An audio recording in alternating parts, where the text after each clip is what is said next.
18 दिसंबर 1878 इतिहास का एक ऐसा दिन था जिस दिन जॉर्जियन टाउन के गोरी नाम के जगह पर एक लीडर का जन्म हुआ था। कुछ लोगों के लिए इसकी सोच और कार्यशैली उत्तम थी, तो वही दुनिया के कुछ हिस्सों में इसे दुनिया के सबसे क्रूर तानाशाह का नाम दिया। आगे चलकर यही बालक दुनिया के सबसे पहले कम्युनिस्ट स्टेट का तानाशाह बना। इसने सोवियत यूनियन में इंडस्ट्रियलाइजेशन लाई, तो वही दुनिया के सबसे बड़े फेमाइन को भी कुचला। इसने जेल से लेकर एग्जाइल तक झेले और वही दूसरी तरफ सीक्रेट पुलिस को बहाल करने से लेकर detention and force labour camps तक बनवाए। जी हाँ, हम बात कर रहे हैं अक्टूबर रेवोल्यूशन मार्क्सिज्म के सबसे मजबूत नेता बनकर उभरे द डिक्टेटर स्टालिन की। His popularity far outstripped that of any other world leader. In the Soviet Union, his image was everywhere. He had become a living icon. Stalin left his forces in no doubt as to who they should fear most, him or Hitler. A crucial chapter in the story of that struggle is the death of one of the fathers of the Cold War, Joseph Stalin. 1878 में Georgia के गोरी शहर के एक बेहद गरीब परिवार में स्टालिन का जन्म हुआ और उसके बचपन का नाम रखा गया योसेफ विसारियोनोविच जुगाशिवली, जिसे आगे जाकर उसने जोसेफ विसारियोनोविच स्टालिन रखा, जहां स्टालिन का मतलब होता है मैन ऑफ स्टील। जोसेफ के पिता विसारियोन जुगाशिवली एक कॉबलर थे। वैसे तो जोसेफ की माँ उसे बहुत प्यार करती थी, लेकिन उसके पिता शराबी थे। वो अक्सर शराब के नशे में जोसेफ को मारते पीटते रहते थे। अपने पति के ऐसे बर्ताव से स्टालिन की माँ काफी दुखी रहती थी। वो काफी धार्मिक महिला थी और वो चाहती थी कि उनका बेटा स्टालिन बड़ा होकर एक प्रीस्ट बने और सामाजिक दायरों से ऊपर उठ जाए। बेटे को पिता के अत्याचार से बचाने के लिए उसे घर से भगाकर सिटी के एक चर्च स्कूल में पढ़ाया। जोसेफ बाकी बच्चों से अलग था। स्टालिन भले ही गुस्सैल स्वभाव का था, लेकिन पढ़ाई में काफी होशियार रहा। स्टालिन को बिलीसी थियोलॉजिकल सेमिनरी स्कूल में एडमिशन मिला। यहाँ उसने कार्ल मार्क्स और कई अलग अलग रेवोल्यूशनरीज के बारे में पढ़ना शुरू किया, जिसकी वजह से वो इतना इंस्पायर्ड हुआ कि कुछ समय बाद उसने अपने आप को एथिस्ट घोषित कर दिया। फिर उसने 1899 में स्कूल छोड़ दिया। ना ही तो कभी उसे डिग्री मिली और फिर ना ही उसने पलटकर कभी भी एकेडमिक का रुख किया। 1899 से स्टालिन पूरी तरह रेवोल्यूशनरी एक्टिविटीज में शामिल हो गया। 1899 से लेकर 1901 तक स्टालिन पूरी तरह से रशियन एम्पायर के खिलाफ काम करता रहा। उसने कई भाषण दिए और मजदूरों को इकट्ठा किया। कई बार वो अरेस्ट होने से बचा। लेफ्टिस्ट और रेवोल्यूशनरीज के साथ मिलकर रशियन एम्पायर को उखाड़ फेंकना ही स्टालिन के जीवन का लक्ष्य बन गया। 1901 में उसने Russian social democratic party join की, जिसका मकसद रोमनोव डायनेस्टी के जार रेजिमेंट को उखाड़ फेंकना था। सन 1901 में इस पार्टी ने स्टालिन को बटूमी भेजा, जहां उसे पार्टी के लिए कई काम सौंपे गए। फिर 1902 में स्टालिन ने रिफाइनरी स्टोर हाउस में काम किया, जहां उसने मजदूरों के हक के लिए कई हड़ताल किए, जिसके परिणाम के तौर पर मजदूरों के पेमेंट बढ़े। लेकिन लगातार हो रहे हड़तालों और मजदूरों के मांगों की वजह से कैपिटलिस्ट ने पुलिस की मदद ली और साथ ही सारे रेवोल्यूशनरीज और प्रदर्शनकारियों को बुरी तरह मारा पीटा गया। हालांकि इससे शांति नहीं बहाल हुई और स्टालिन ने फिर नया हड़ताल घोषित कर दिया। इस बार पुलिस ने बर्बरता दिखाई। कई सारे लेफ्टिस्ट लीडर्स पकड़े गए। हजारों लोग बुरी तरह जख्मी हुए। इस कांड को इतिहास में बटूमी मैसेकर का नाम दिया गया। इस कांड के बाद स्टालिन भी गिरफ्तार हुआ, लेकिन तब तक कम्युनिस्ट सोसाइटी से लेकर रशिया तक में स्टालिन के नाम का डंका बज गया था। 1903 में स्टालिन के केस की सुनवाई हुई और उसे 3 साल के एग्जाइल में साइबेरिया भेज दिया गया। हालांकि जल्दी ही स्टालिन इस एग्जाइल से भाग निकला। स्टालिन के फिलिस आने के साथ ही उसके पॉलिटिकल करियर में बड़ा बदलाव हुआ। इसके एग्जाइल के दौरान 1903 में RSDLP पार्टी का बंटवारा हो गया, जिसमें से एक पार्टी का नाम बोल्शेविक्स था, जिसे व्लादिमीर लेनिन लीड कर रहे थे। स्टालिन चूंकि लेनिन से पहले से ही प्रभावित था, तो उसने इसी पार्टी को ज्वाइन कर लिया। जल्दी ही सेंट पीटर्सबर्ग में एक भयानक मैसेकर हुआ, जिसमें रेवोल्यूशनरीज को मारा गया। इस दिन को इतिहास में ब्लडी संडे के नाम से जाना जाता है। इसी के बाद स्टालिन ने लेफ्टिस्ट की टोली बनाई, जिसका नाम दिया गया रेड बैटल स्क्वाड। इस स्क्वाड का काम था लोकल पुलिस पर हमला और हथियारों की चोरी। फिर इन्होंने फंड वगैरह इकट्ठा किए। इस घटना ने स्टालिन का पार्टी में प्रभाव और अधिक बढ़ाया। इसके बाद 1905 में स्टालिन को जॉर्जियन बोल्शेविक्स ने फिनलैंड में होने वाले बोल्शेविक्स कॉन्फ्रेंस को अटेंड करने के लिए भेजा। इसी कॉन्फ्रेंस में स्टालिन पहली बार लेनिन से मिला 1905 से 1907 के दौरान स्टालिन ने बैंक लूटना जारी रखा और कई बार लेनिन से सीक्रेट मीटिंग्स भी की।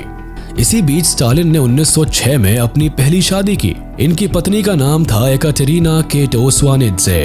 लेकिन जल्दी ही 22 नवंबर 1907 को स्टालिन की पहली पत्नी की मौत हो जाती है। स्टालिन ने उसके मौत पर कहा था कि इस औरत ने मेरे पत्थर दिल को पिघलाया था और अब इसकी मौत के साथ ही ह्यूमैनिटी की भी मेरी जिंदगी में मौत हो गई। पत्नी के मौत के बाद स्टालिन खुलकर पॉलिटिकल एक्टिविटीज में शामिल हो गया।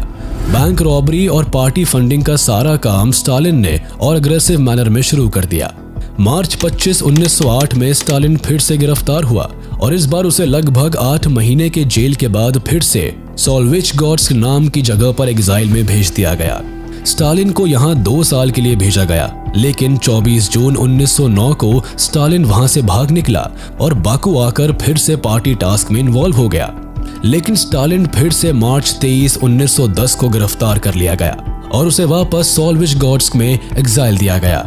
फिर फाइनली 1912 में स्टालिन फिर से वहां से भाग निकला और लेनिन के कामों में जुट गया। 1912 में स्टालिन को सक्सेस की पहली सीढ़ी मिली जब लेनिन ने उसे बोल्शेविक पार्टी की फर्स्ट सेंट्रल कमेटी और न्यूज़पेपर प्रॉडा का चेयरमैन बना दिया। लेनिन से जब स्टालिन को इतनी बड़ी अपॉर्चुनिटी मिली तो वो पार्टी एंड लेनिन के लिए और भी ज्यादा डेडिकेटेड हो जाता है। साथ ही स्टालिन लेनिन के नजर में सबसे पसंदीदा लोगों में से एक बन जाता है। चूंकि स्टालिन का काम और उसकी रेवोल्यूशनरी राइटिंग ने फिर से उसे गिरफ्तारी के चंगुल में फंसा दिया और फिर फरवरी 23, 1913 को स्टालिन अरेस्ट हो जाता है। इस बार उसे आर्कटिक रीजन के एक रिमोट गांव कोरेका में एग्जाइल दे दिया गया ताकि अब की बार स्टालिन भाग ना पाए। अप्रैल 3, 1917 को फाइनली अपने एग्जाइल को पूरा करके स्टालिन रशिया आता है। स्टालिन के इस होम कमिंग से रशिया के पूरे वर्कर्स कम्युनिटी में खुशी की लहर दौड़ जाती है। अब जगह जगह प्रदर्शन शुरू हो जाते हैं। कॉमरेड स्टालिन कई सारे भाषण और रैलीज को संबोधित करने लगता है। इसी दौरान लेनिन अपनी अप्रैल थीसिस को भी पब्लिश करते हैं। अब रशिया में जार एम्पायर के खात्मे की पूरी तैयारी जोरों पर चलने लगी थी। इसके बाद ही अप्रैल मीटिंग में स्टालिन बोल्शेविक सेंट्रल कमेटी में पॉलिटिकल ब्यूरो के तौर पर चुना जाता है। अब रशियन एम्पायर को कुचलने की बात चल ही रही थी तब बोल्शेविक्स मिलिटेंट्स ने जुलाई में रिवोल्ट कर दिया। चारों तरफ आर्मी को टारगेट किया जाने लगा और रशिया ब्लड बाथ के किनारे खड़ी हो गई। इससे आहत सरकार ने बोल्शेविक्स को अब बुरी तरह घेरना शुरू किया। इसी बीच स्टालिन ने लेनिन की जान बचाई। उसने लेनिन को जहां तहां छुपा के फाइनली फिनलैंड भेज दिया। इसके बाद स्टालिन के मजबूत साथ और लेनिन के इन्फ्लुएंस में अक्टूबर में रशिया में फिर से रेवोल्यूशन हुआ। इस बार बोल्शेविक्स ने पूरी तरह से पावर सीज करके खुद को गवर्नमेंट घोषित कर दिया। अब लेनिन दुनिया के पहले कम्युनिस्ट नेशन यूएसएसआर के फाउंडर बन जाते हैं। यहाँ पर स्टालिन की भी ताकत बढ़ जाती है क्योंकि अब वह एक ऐसे पार्टी का खास सदस्य बन गया जो इस वक्त पूरे यूएसएसआर को चला रही थी। पर 1924 में सीरियस मेडिकल इश्यूज के कारण लेनिन की डेथ हो जाती है और फिर पार्टी में उनके सक्सेशन को लेकर 2 लोगों के बीच मनमुटाव शुरू हो जाती है, जिसमें से एक लियोन त्रोत्स्की और दूसरा जोसेफ विसारियोनोविच स्टालिन था।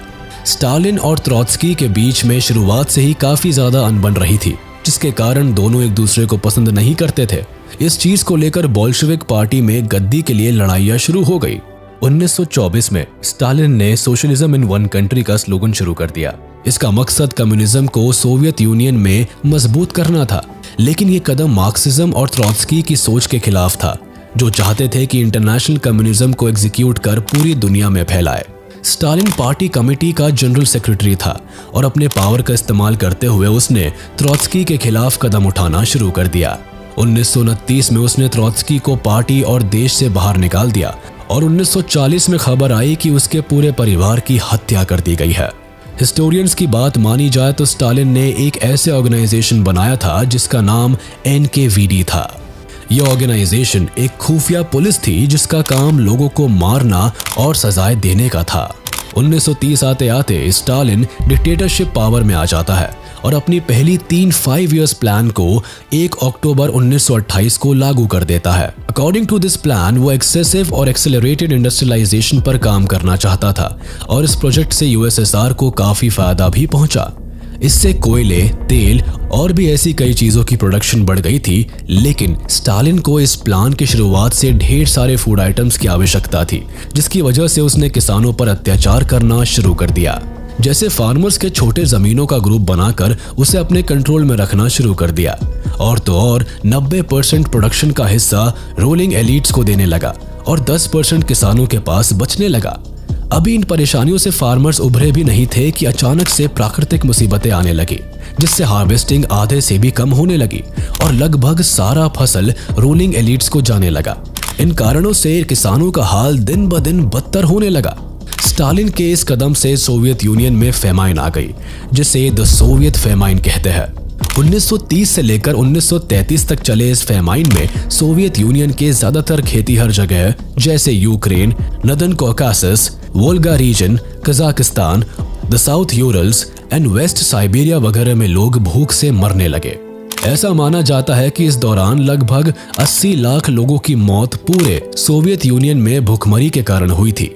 लगातार लोगों पर ब्रुटैलिटी बरसाते हुए और लाखों को मौत के घाट उतारते हुए स्टालिन को धीरे धीरे ऐसा महसूस होने लगा था कि अब उसकी गद्दी शायद छीनी जा सकती है, जिसके कारण उसने एक भयानक फैसला लिया। उसने एक ऐसे एक्ट को लाने की कोशिश की जो दिल दहला देने वाला था। इस एक्ट का नाम था द ग्रेट पर्ज, जिसके हिसाब से ऐसा कोई भी इंसान जिससे स्टालिन को खतरा महसूस होता था या कोई ऐसा जो मशहूर होने लगता था, तो इस एक्ट के अकॉर्डिंग से उसे मार दिया जाता था। 1934 के करीब स्टालिन ने एनकेवीडी को बनाया, जिसका काम लेबर्स के चलाने का और लोगों को सजा देने का था। But according to some facts, Stalin की ऑर्गेनाइजेशन एक खुफिया पुलिस का काम भी करती थी, जो उन सारे लोगों को मौत के घाट उतार देती थी जिससे स्टालिन को खतरा महसूस होता था। स्टालिन ने 103 में से 83 आर्मी जनरल को और 149 में से 91 सेंट्रल कमेटी मेंबर को मौत के घाट उतार दिया। इतना ही नहीं, उसने अपने पार्टी के 30 लाख में से 10 लाख एक्टिविस्ट को मरवा दिया। 1936 से लेकर 1938 तक स्टालिन ने 2 ऐसे कैंप्स का गठन किया, जिसमें उन सारे लोगों को मजदूर की तरह काम करवाया जाता था जो स्टालिन के सपोर्टर्स नहीं होते थे।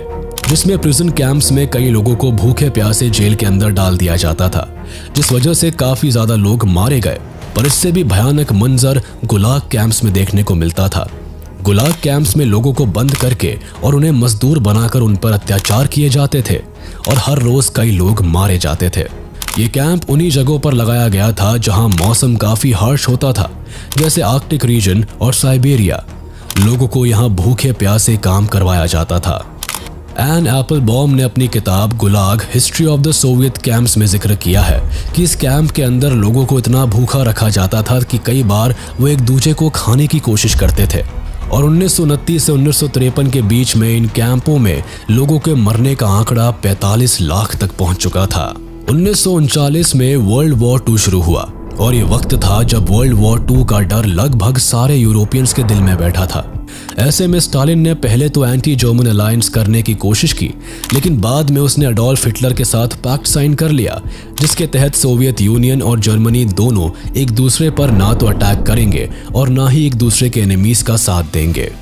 1940 में स्टालिन ने हिटलर से हाथ मिलाया, लेकिन उसी साल यूएसएसआर पर एडोल्फ हिटलर का आतंक छाने लगा। रशिया को अपने हाथ में लेने के लिए सोवियत यूनियन पर चढ़ाई कर देता है, लेकिन जर्मनी की ये गलती उन्हें भारी पड़ती है जब द सोवियत रेड आर्मी उन्हें बुरी तरह स्टालिनग्राड में हरा देती है। और इसके साथ ही स्टालिन का वर्चस्व एंटायर ईस्टर्न यूरोप में लगभग अगले 50 सालों तक के लिए बढ़ जाता है। इसके बाद Soviet union, the great Britain, China और यूनाइटेड स्टेट्स ऑफ अमेरिका मिलकर अपना अलायंस फॉर्म करते हैं और 1945 को नागासाकी अटैक के साथ वर्ल्ड वॉर 2 जीत जाते हैं। स्टालिन अपने आखिरी के कुछ सालों में मॉस्को के एक छोटे से कॉटेज में रहने लगा, जहां वह ज्यादा लोगों से मिलता नहीं था। लेकिन गौर करने वाली बात यह है कि उसने अपने 4 खास कॉमरेड्स को अक्सर फिल्म देखने और दावत पर बुलाया करता था। कई हिस्टोरियंस का ऐसा मानना था कि स्टालिन इन चारों को अपने यहाँ डिप्रेशन को दूर करने के लिए नहीं, बल्कि पूरे सोवियत यूनियन पर नजर रखने के लिए बुलाया करता था। स्टालिन के इन 4 खास कॉमरेड्स का नाम था Georgy Malenkov, Stalin's deputy premier, Lavrentiy Beria, chief of secret police services, Nikita Khrushchev, Stalin successor and Nikolai Bolgavich, जो कि स्टालिन के डिफेंस मिनिस्टर थे। 1945 में पहली बार स्टालिन को दिल का दौरा पड़ा, जिसके बाद उसकी हालत लगातार बिगड़ती चली गई। जिस समय स्टालिन को हार्ट अटैक आया तो उसी समय उसे देख रहे डॉक्टर को फौरन जेल में बंद कर दिया गया। इसके बाद 1951 में जब एक डॉक्टर ने स्टालिन का रूटीन हेल्थ चेकअप किया तो उसने भी अपनी चिंता जाहिर की, लेकिन फिर उसे स्टालिन के ब्रिटेन का स्पाई होने का एलिगेशन लगाकर जेल में डाल दिया। स्टालिन की तबीयत लगातार बिगड़ती चली जा रही थी और करीबन 1 साल बाद उसने सेंट्रल कमेटी कांग्रेस मीटिंग बुलाई। इस मीटिंग में सबको लगा कि स्टालिन अपना सक्सेसर चुनने वाला है, लेकिन हुआ इसका उल्टा। उसने अपने इनर सर्कल के नेताओं को ये तक कह डाला कि स्टालिन के बिना उनकी कोई औकात नहीं है। इस बात से उस मीटिंग की सिचुएशन बहुत बिगड़ी। बहुत लोगों का मानना है कि इस मीटिंग के बाद ही स्टालिन को उन्हीं चारों कॉमरेड्स में से किसी एक ने जहर दे दिया। 28 फरवरी 1953 आखिरी रात, जब स्टालिन के साथ उसके चारों खास कॉमरेड्स ने आखिरी दावत की। इस दावत में स्टालिन ने इन 4 खास कॉमरेड्स से अपने एक दहशत भरी प्रोजेक्ट डॉक्टर्स प्लॉट के बारे में जानकारी ली। इस प्रोजेक्ट के अकॉर्डिंग स्टालिन कई जूइश डॉक्टर्स को जेल के अंदर और अपने कैंप्स में डलवा देता था। उसी दिन स्टालिन को दोबारा दिल का दौरा पड़ता है और उसकी हालत बेहद गंभीर हो जाती है। इतनी सीरियस कंडीशन को देखकर डॉक्टर्स को स्टालिन के पास भेजा जाता है, जहां उसका आधा शरीर पैरालिसिस का शिकार हो गया होता है। स्टालिन के बीमार पड़ने की खबर रेडियो पर ब्रॉडकास्ट कर दी गई और बता दिया गया कि रविवार को आए दिल के दौरे के कारण उनकी हालत बेहद ज्यादा गंभीर है, जिसके बाद ये खबर पूरी दुनिया में फैल गई। 5 मार्च सन 1953 की रात जब जोसेफ विसारियोनोविच स्टालिन ने अपनी आखिरी सांसें ली, तब जाके इस तरह सोवियत यूनियन के इस क्रूर तानाशाह का अंत हुआ। इनकी मौत भले ही मिस्टीरियस रही, लेकिन इनके फ्यूनरल में लाखों लोग इकट्ठा होकर आंसू बहा रहे थे। भले ही इतिहास उन्हें क्रूअल डिक्टेटर बोले, लेकिन स्टालिन ने पूरी जिंदगी खुद को रेवोल्यूशनरी और कॉमरेड ही बोला और इसी शान के साथ उसने अपनी आखिरी सांसें ली।